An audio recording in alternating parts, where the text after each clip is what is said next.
Hello everyone, today I will be sharing with you my top 5 books that I truly believe they're inspirational, they will mesmerize you all the way through from page to page, word by word. So let's get started, and I got here all the 5 books, and I will begin with Bhagavad Gita. This is the first book that I would strongly recommend each and everyone reading it. Bhagavad Gita, it is a religious story. It is it's an ancient Hindu script, and what it speaks about is a dialogue between Prince Arjuna and Lord Krishna. Bear in mind that Bhagavad Gita, it is part of the Mahabharata. Mahabharata, it is a metaphor of the perennial war between the light and the dark forces that each and every one of us has really to go through, and it does reflect life itself. Now, the author that I would recommend that interprets Bhagavad Gita is called Ignath Ishwaran. And what he says, the way that he approaches Bhagavad Gita is truly fascinating. What he says is that each and every one of us is trying to discover the knowledge of yourself. And to do that, it composes layers and layers of emotions, of ego, of understanding, of embracing. And those feelings and those emotions, they change from time to time. They change and they express different personalities, and they may differ from people to people and the company and the environment that you are at the time being. So therefore, the desire and the opinions, they change. And the conclusion from saying all this is that change is the nature of mind. So once we embrace change itself, we are more acceptant and more absorbed to what life brings us. We're more willing to flow with life itself. And I am a creature of a very bad habit. As you can see, I do crack the end of my books. I do keep notes here, and I know quite a lot of you may hate me for that. I've met some people that they do find it truly disgusting. Okay, so the first book that I would strongly recommend is Bhagavad Gita. The second book, yes, this is the one. Okay, the second book is CAVAFIS, Konstantinos Kavafis. He's a Greek poet and historian, so he uses historical facts to express his personal views in a shape and a form of a poetry. True facts, I discovered CAVAFIS when I was at high school, so it was part of our syllabus at the Greek high school.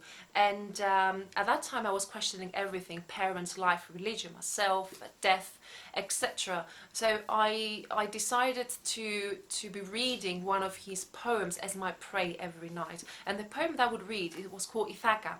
Ithaca is a Greek island, but it doesn't speak about the Greek island. He uses Ithaca as a destination, and he relates that to the destination of our life. That means that each and every one of us has many goals, and they change accordingly. So at one point you want to get married, then you may want to get promoted, you would want to create business, you may want to have peace with yourself. That should be part of our life regardless. But what I'm trying to say is that Ithaca, it is a moving target, and it changes accordingly. So what he says is that the importance is the journey. So the target always changes, the destination changes, and we may have many targets in our life, but the beauty about the destination is the journey to get there, and we should be embracing it with these obstacles, with its problems, and we should be adopting a behavior and a response to those problems in a more embracing manner. That means that our fears and insecurities are creatures and are monsters really created by ourselves. So as soon as we discard them, then it makes our life a lot easier. So this is the second book that I would recommend.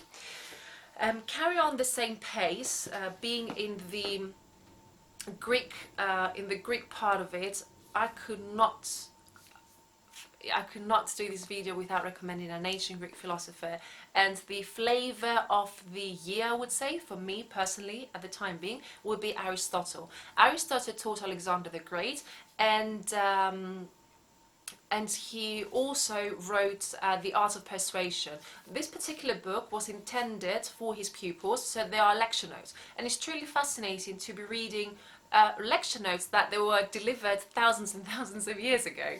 So in the Art of Persuasion, you will be expecting to read important terms such as good, bad, justice, injustice, and he delivers it in a very simplified manner, and it's truly fascinating. So this is the third book that I would strongly recommend.